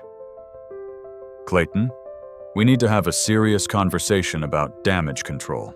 The weekend was the longest of Clayton's life. Saturday morning, 2 more articles appeared. One in the Chicago Tribune, a more measured piece about corporate responsibility and community partnerships. But it included a quote from Jonathan Ellis, the music critic. When companies claim to value diversity and community engagement, we should hold them accountable. That means more than just hiring a diversity consultant. It means treating everyone, regardless of position or background, with respect. The other article was on a popular business blog discussing how corporate culture problems often start at the top. It didn't name Clayton, but it didn't need to. By Saturday afternoon, the story had made it to social media. Not trending, but circulating in the right or wrong from Clayton's perspective circles. People in tech, people in philanthropy, people who cared about diversity and corporate responsibility. The comments were brutal. This is why we can't have nice things in tech. Bro culture that can't see past itself. Imagine being so privileged you can't even be bothered to shake someone's hand. Name and shame. We need to know which companies are actually committed to change and which ones are just performative. Clayton tried to work, tried to distract himself, but he couldn't focus. He kept refreshing news sites, checking social media, watching his company's reputation deteriorate in real time. Sunday, he called an emergency meeting with his PR team. "We need to get ahead of this," Clayton said. Statement, press conference, something. His PR director Miranda shook her head. "Anything we say right now will sound defensive. We need to do something, not say something." Like what? Like actually making changes, hiring a chief diversity officer, implementing the recommendations from that diversity audit we commissioned and then ignored, reaching back out to community organizations and making genuine partnerships. "I tried reaching out to Devin Marshall," Clayton said. "He won't return my calls, then try harder. Because until we can show concrete action, not just words, this story is going to keep growing." Monday morning, Clayton's worst fear was realized. A major client, a financial services company that represented 12% of Whitmore Technologies' annual revenue, sent a formal letter requesting a meeting to discuss concerns about corporate culture and values alignment. Translated from corporate speak, "Prove you're not racist, or we're taking our business elsewhere." Clayton called David Chen, the board member who'd canceled lunch. This time, David answered. "David, I need your advice. I'm listening. The Devin Marshall situation. It's getting out of hand. How do I fix this?" David was quiet for a moment. "Clayton, do you know why I canceled lunch? Because of the diversity concerns. Because Dorothy Chen is a friend. And when she called to tell me that someone she respects, someone who gave up a lucrative career to serve his community, had been disrespected by a company I'm on the board of, I was embarrassed. Ashamed, actually." "It was a misunderstanding," Clayton started. "No," David interrupted. "It wasn't. A misunderstanding is when you mishear someone or miscommunicate. What you did was make an assumption based on how someone looked and then act accordingly. That's not a misunderstanding. That's bias." The word hung in the air. Bias. Clayton wanted to argue, wanted to say it wasn't like that he wasn't like that. But he couldn't, because somewhere deep down he knew David was right. "How do I fix it?" Clayton asked again. "You apologize, sincerely. You make amends, and you actually change. Not performative change, real change. I've tried apologizing. He won't take my calls. Then try again. Go to his facility, show up in person, make him see that you're serious." Tuesday morning, Clayton did exactly that. He drove to the west side to an address he'd never have visited otherwise. The neighborhood was different from his usual world. Older buildings, more diverse, clearly working class. He felt out of place in his suit and luxury car. Harmony Hope operated out of a converted warehouse that had seen better days. The roof clearly leaked. The paint was peeling. But through the windows, Clayton could see kids. Dozens of them, with instruments practicing. He went inside. The reception area was tiny, just a desk and some plastic chairs. A young woman, Rachel, though Clayton didn't know her name yet, looked up. "Can I help you? I'm here to see Devin Marshall. My name is Clayton Whitmore." Rachel's expression cooled instantly. "Do you have an appointment?" "No, but I really need to speak with him. It's important. Mr. Marshall is teaching. He can't be disturbed." From somewhere deeper in the building, Clayton could hear it. Piano music. Someone playing Chopin beautifully flawlessly. "Please," Clayton said. "Just 5 minutes. Mr. Marshall has made it clear he's not interested in speaking with you." "Then I'll wait." Rachel looked at him for a long moment. "You can wait if you want, but his classes go until 7. Clayton checked his watch. It was 2 in the afternoon. "I'll wait." He sat in one of the plastic chairs and listened. Over the next 5 hours, he heard piano, violin, cello, guitar. He heard scales and arpeggios and full pieces. He heard students struggling through difficult passages and teachers patiently correcting them. He heard laughter and frustration and the sound of young people working hard at something they loved. He saw kids arriving for lessons. Some came straight from school backpacks slung over their shoulders. Others came later, probably after jobs or family obligations. They were Black and Latino and Asian and white. They were teenagers and preteens, and even a few kids who couldn't have been older than 8. And they were good. Not all of them, not yet. But some of them were genuinely talented. The kind of talented that with the right training and opportunities could lead to real careers. This is what Clayton had dismissed as impractical. At 7 o'clock, the last student left. Rachel locked the front door and turned to Clayton. "He's in his office, down the hall, last door on the left." Clayton stood suddenly nervous. He walked down the narrow hallway past practice rooms and instrument storage to a door with a handwritten sign, "Devin Marshall, Executive Director." He knocked. "Come in." Clayton opened the door and found Devin sitting at a second-hand desk in a room that was barely larger than a closet. Devin looked up, his expression carefully neutral. "Mr. Whitmore, I wasn't expecting you." "I know. I'm sorry for showing up unannounced. You wouldn't return my calls." "No, I wouldn't." There was a chair across from Devin's desk.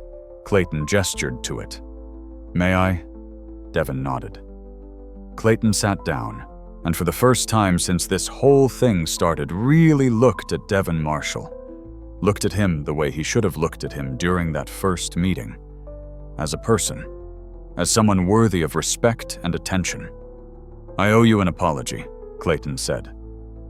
"You do. I treated you terribly. I made assumptions about who you were and what you were worth based on. Based on nothing. Based on my own ignorance and arrogance. And I'm sorry." Devin sat back in his chair, waiting. "I've been doing a lot of thinking over the last few days," Clayton continued. "About my company, about our culture, about how we treat people. And I've realized that what happened in my office wasn't an isolated incident. It was a symptom of a much bigger problem, which is, we say we value diversity and inclusion, but we don't act like it. We hire people who look like us, think like us, come from the same backgrounds we do. And when someone different shows up, someone who doesn't fit our narrow definition of qualified or professional, we dismiss them. Sometimes with words, sometimes just with indifference." Devin nodded slowly. "That's an accurate assessment. I want to change that. I want to actually change that, not just say I'm going to." Why? The question caught Clayton off guard. Because it's the right thing to do. Is it? Or is it because your stock price dropped and your clients are asking uncomfortable questions? Clayton felt his face flush. Both honestly. I wish I could say I came to this realization purely from moral conviction. But that would be a lie. The consequences forced me to see what I should have seen all along. Devin seemed to appreciate the honesty. His expression softened slightly. "What do you want from me?" Devin asked. "I want to make this right. Not just with you, but with everyone my company has failed. I want to actually partner with Harmony Hope, not as a photo op, but as a genuine commitment. I want to implement real diversity initiatives. I want to change our culture." That's a big ask. I know. And I know I can't do it alone. I need help. I need people who understand what I clearly don't. I need accountability. Devin studied him for a long moment. "You refused to shake my hand." "I did." "You assumed I was an assistant." "I did." "You dismissed my proposal without even reading it." "I did." "And now you want me to help you fix the company that treated me like I didn't matter?" Clayton met Devin's eyes. "Yes. Because you do matter. Your students matter. This program matters. And I was too blind to see it." Devin was quiet for a long time. When he finally spoke, his voice was measured, careful. "If I agree to work with you, and I'm not saying I am, it won't be on your terms. It'll be on mine." "Okay. I don't want a donation. I don't want a photo op. I don't want you to write a check and pat yourself on the back for being a good person. What do you want? I want systemic change. At your company and beyond. I want you to hire a chief diversity officer who actually has power, not just a title. I want you to implement every recommendation from your diversity audit. I want you to create a scholarship program for students from programs like mine. I want transparent reporting on your progress, not just internal metrics, but public accountability." Clayton nodded. "Done. I'm not finished. I also want you to reach out to the other people your company has failed. Angela Rodriguez, James Patterson, Lisa Chen. I want you to listen to their experiences. Really listen, not just let them talk while you wait for your turn to defend yourself. And I want you to make amends where possible. Okay? And I want you to understand something. This isn't about you feeling better. This isn't about clearing your conscience or fixing your PR problem. This is about creating a culture where people like me, people like my students, are treated with the same respect and dignity you automatically extend to people who look like you." "I understand." "Do you?" Devin leaned forward. "Because this is hard work. It's uncomfortable. It means examining your own biases, your own assumptions, your own privilege. It means accepting that you've benefited from systems that disadvantage other people. It means making changes that might not be popular with everyone on your team. Are you actually ready for that?" Clayton thought about it. Really thought about it. Was he ready to examine his own privilege, to admit that maybe he hadn't earned everything through merit alone, that maybe his success was built partly on advantages he'd never had to think about? It was uncomfortable. It was ego-bruising. It was everything he'd spent his life trying to avoid. But looking at Devin, at this man who'd given up fame and money to serve his community, who'd built something meaningful with almost no resources, who'd been disrespected in Clayton's office, and had responded not with revenge but with accountability. Clayton realized something. He wanted to be better. Not for the stock price, not for the PR, for himself. "Yes," Clayton said. "I'm ready." Devin extended his hand across the desk. This time Clayton took it. The handshake lasted maybe 3 seconds, but it felt weighted with meaning. A reversal of that first meeting. a correction. When they pulled apart, Devin opened his laptop. Okay, if we're doing this, we're doing it right. Here's what I'm going to need from you. Over the next hour, Devin laid out his terms. Not suggestions. Terms. First, a complete diversity audit of Whitmore Technologies conducted by an independent third party. Not the diversity consultant Clayton had hired, who'd been selected because they were unlikely to rock the boat, but someone with actual credibility in the field. Second, the hiring of a chief diversity officer with real authority. Someone who reported directly to the CEO, who had budget control, who could make changes without needing approval from people who'd never experienced discrimination. Third, a comprehensive review of hiring, promotion, and compensation practices, with special attention to patterns that might disadvantage people of color, even if those patterns weren't explicitly discriminatory. Fourth, the creation of a scholarship program specifically for students from Harmony Hope and similar organizations. Not just 1 or 2 token scholarships, but a real pipeline program that would identify talented students and support them through college and into careers. Fifth, a genuine partnership with Harmony Hope. Not just funding, though funding would be part of it, but actual engagement. Whitmore Technologies employees volunteering as mentors, executives visiting the facility, board members attending student performances. Sixth, public accountability, annual diversity reports, transparent metrics, the kind of visibility that would make it impossible to backslide without people noticing. And seventh, personal accountability for Clayton. Regular meetings with Devin to discuss progress. Mandatory participation in bias training. Commitment to listening to and learning from people whose experiences were different from his own. "This is going to be expensive," Clayton said, looking at the list. "Yes, it will be. And uncomfortable. Definitely. And it's going to require real change, not just cosmetic adjustments. That's the point." Clayton looked at the terms. If he agreed to this, there was no going back. No half measures. No performative diversity initiatives that sounded good in press releases but didn't actually change anything. This was real. This was meaningful. This was hard. "Okay," Clayton said. "I agree to all of it." Devin studied him. Just like that. Just like that. Why? Why are you suddenly so willing to do something you've been avoiding for years? Clayton thought about how to answer.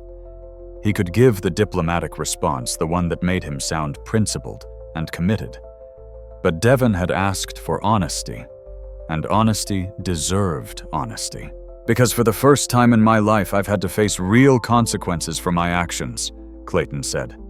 "I've always been able to make mistakes and bounce back because I had money connections, privilege. But you made me accountable. You didn't destroy me, though you probably could have. You just held up a mirror and made me see what I'd become. Someone who couldn't even shake a man's hand because I'd already decided he wasn't worth my time." Clayton paused, collecting his thoughts. "I don't want to be that person anymore. I don't want to run a company that reflects those values. And I'm willing to do whatever it takes to change, even if it's uncomfortable, even if it costs money, even if it means admitting I was wrong." Devin nodded slowly. "Okay. But I need you to understand something. This isn't just about Whitmore Technologies. This is about setting an example. If we do this right, other companies will pay attention. Other CEOs will have to ask themselves whether they're treating people with dignity and respect, or whether they're just going through the motions. I understand. And if you fail, if you agree to these terms and then don't follow through, I will make sure everyone knows.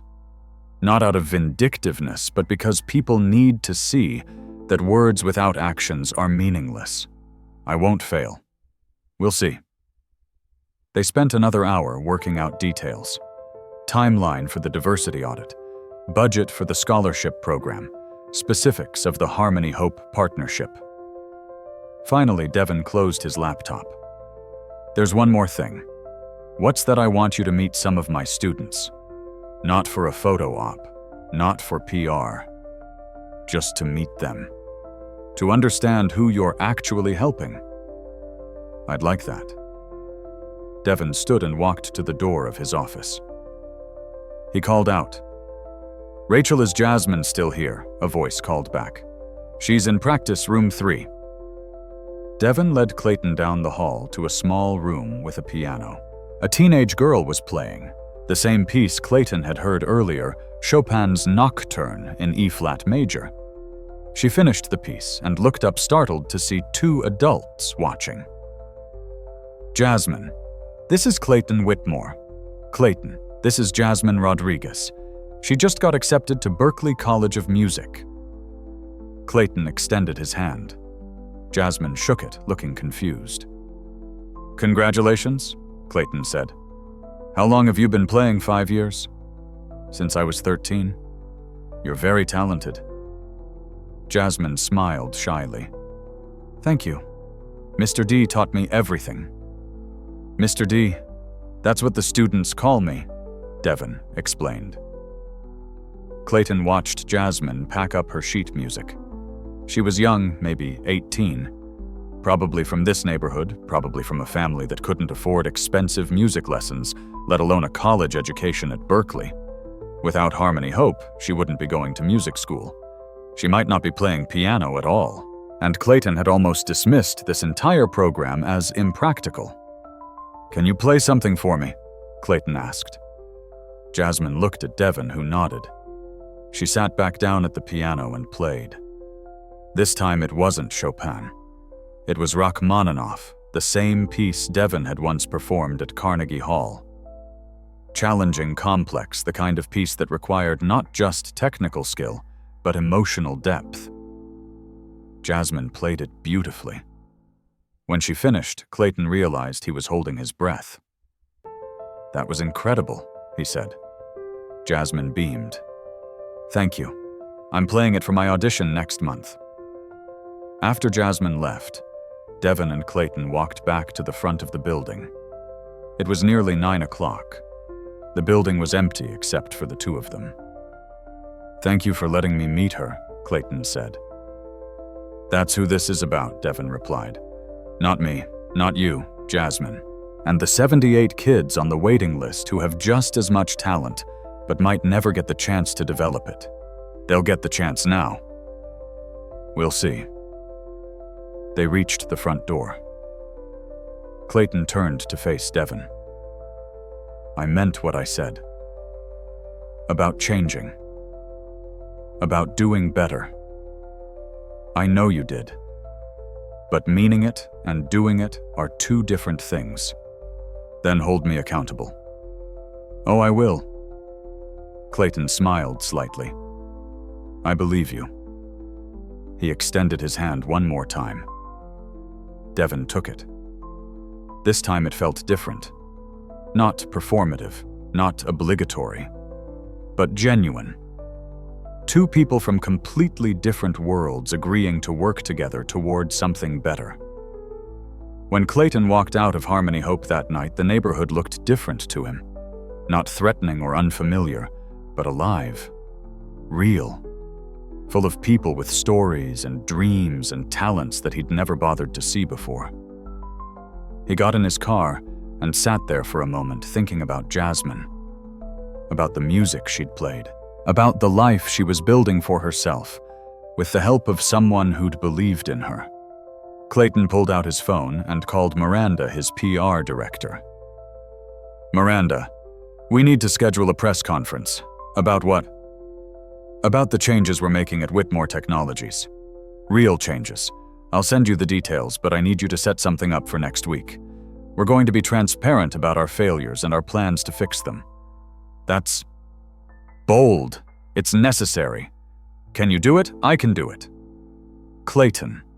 What changed? Clayton looked back at the Harmony Hope building at the lights still on in Devin's office. I met someone who taught me what accountability actually looks like, he said.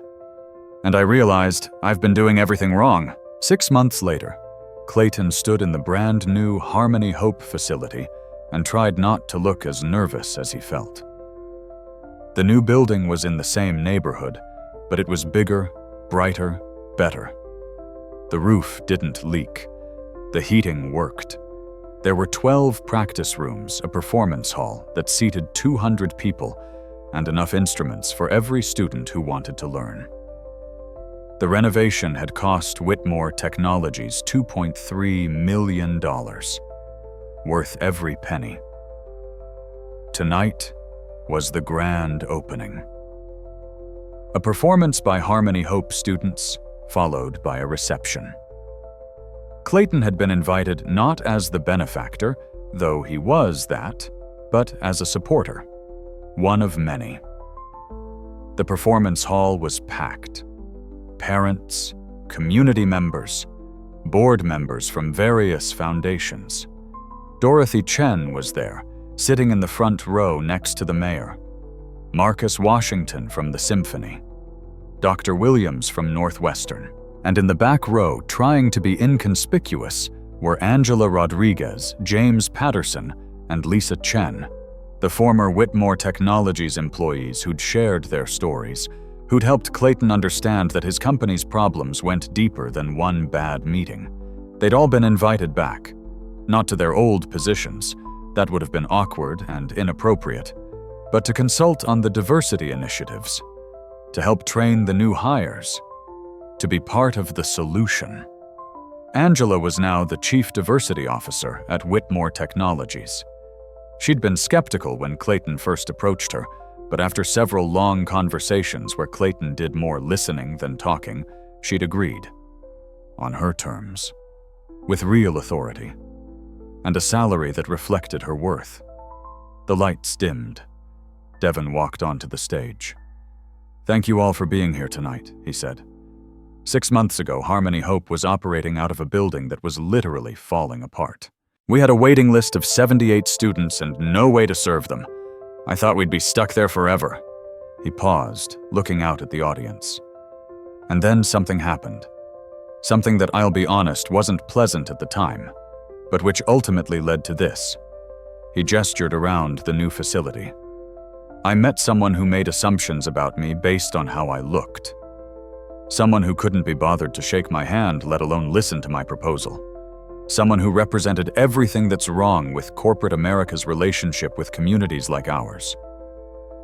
Clayton felt every eye in the room turn toward him. He kept his expression neutral, accepting. But here's the thing about people. Sometimes when you hold them accountable, they surprise you. Sometimes they actually listen. They actually change.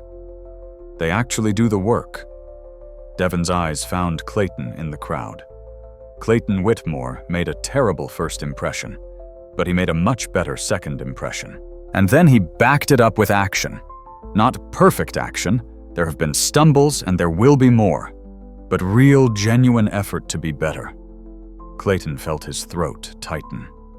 So tonight we celebrate not just this new facility, but what it represents.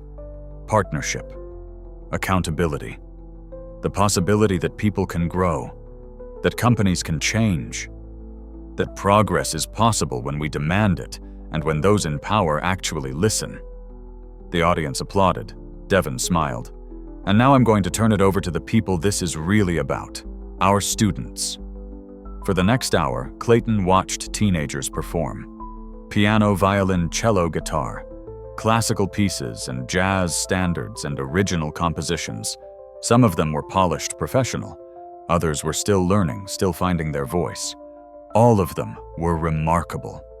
Jasmine performed Rachmaninoff, the same piece she'd played in the practice room 6 months ago. But this time on a real stage with a real audience, she was transcendent. When she finished, the crowd rose to its feet. After the performance, during the reception, Clayton found himself surrounded by people. Some wanted to thank him. Others wanted to ask about Whitmore Technologies' diversity initiatives. A few, he could tell by their expressions, were skeptical that his transformation was genuine. He didn't blame them. Trust had to be earned. Dorothy Chen approached him with a knowing smile. "Well, Clayton, you've surprised me. I've surprised myself." "Good. Keep surprising yourself. That's how growth happens." She introduced him to several foundation leaders, people who worked in corporate philanthropy, people who could help spread the model he and Devin had created to other companies. Later, Clayton found Devin near the new piano, a Steinway top of the line. "Thank you," Clayton said, "for tonight, for what you said. I told the truth. You did the work. We did the work. I couldn't have done it without you holding me accountable." Devin nodded. "That's the point. Accountability doesn't mean punishment. It means making sure people follow through on their commitments. Have I followed through? You've made a good start. But this isn't a 6-month project, Clayton. It's ongoing. Forever." "I know."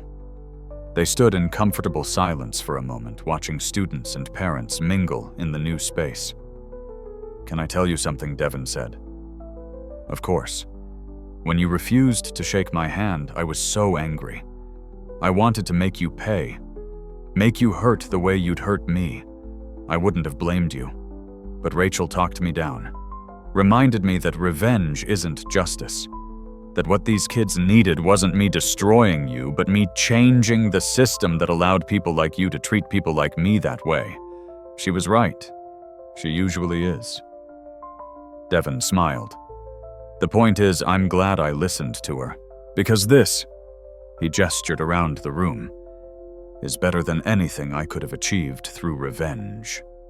Clayton watched Jasmine talking with her parents, who were beaming with pride. He watched a young boy showing his grandmother the new practice rooms. He watched Dorothy Chen laughing with Marcus Washington. He thought about the Clayton Whitmore who'd walked into that first meeting 6 months ago. Arrogant, dismissive, unable to see past his own assumptions. That Clayton would have been appalled by all of this. By the money spent, by the accountability accepted, by the very public acknowledgement of failure. But the Clayton standing here now understood something his former self didn't. Being right wasn't as important as doing right. And doing right required humility, growth, and the willingness to be corrected. "Thank you," Clayton said to Devin, "for giving me a chance to be better. Thank you for taking it." They shook hands. A real handshake. Between equals. Between friends. 3 months after that grand opening, Clayton sat in a conference room at Whitmore Technologies with the entire executive team. All 15 of them. 15, not 12. They'd added 3 new executives in the past 9 months. All women. 2 Black, 1 Latina. Hired not as tokens, but because they were exceptional at their jobs. Because Angela, as Chief Diversity Officer, had insisted on changing the hiring process to remove bias and focus on actual qualifications. The company looked different now, not just at the top, but throughout. The diversity numbers were improving. Not perfect, not yet, but better. More importantly, the culture was changing. People felt heard, valued, respected. It showed in the work. Retention was up. Productivity was up. Even the stock price had recovered and was now higher than before the crisis. Turns out, treating people with dignity was good business. But Clayton had learned something more important. It was just the right thing to do. His phone buzzed. A text from Devin's student recital tonight. "You coming?" Clayton smiled and texted back. Wouldn't miss it. He'd been to 7 Harmony Hope events in the past 9 months. Not for PR, not for photos. Just to watch the students perform. To see the program he'd almost dismissed as impractical, changing lives. The truth was, Devin had changed Clayton's life too. Had forced him to see his own privilege, his own biases, his own failures. Had given him the opportunity to grow. That's what real accountability looked like. Not punishment, not destruction. but correction, growth, the chance to be better. Clayton packed up his laptop and headed for the door. He had a student recital to attend. On his way out, he passed by a practice room where Angela was conducting unconscious bias training for a group of new managers. Through the window, he could see them engaged, listening, learning. Progress wasn't a destination. It was a journey, one that required constant attention, constant effort, constant willingness to see your own blind spots. But it was worth it. Clayton thought about that first meeting with Devin, about the hand he didn't shake, about the assumptions he made, about how close he'd come to missing all of this, the growth, the relationships, the understanding, because he'd been too arrogant to see past his own prejudices. He thought about what his father would say if he could see Clayton now. Probably something about being soft, about wasting money on community programs, about losing focus on what really mattered: profit, growth, success, as defined by numbers on a spreadsheet. But Clayton had learned that success was bigger than that. Success was Jasmine playing Rachmaninoff at Berkeley. Success was Angela building a diversity program that actually worked. Success was walking into Harmony Hope and being greeted by students who knew his name, who saw him as someone who cared, not just someone who wrote checks. Success was being a better person than he was 6 months ago, and knowing that 6 months from now, he'd be better still. Because accountability was ongoing. Growth was ongoing. The work was never finished. That evening, Clayton sat in the Harmony Hope Performance Hall, 3rd row so as not to take a seat from a student's family, and watched a 13-year-old girl play violin for the first time in front of an audience. She was nervous. Her hands shook. She made a few mistakes.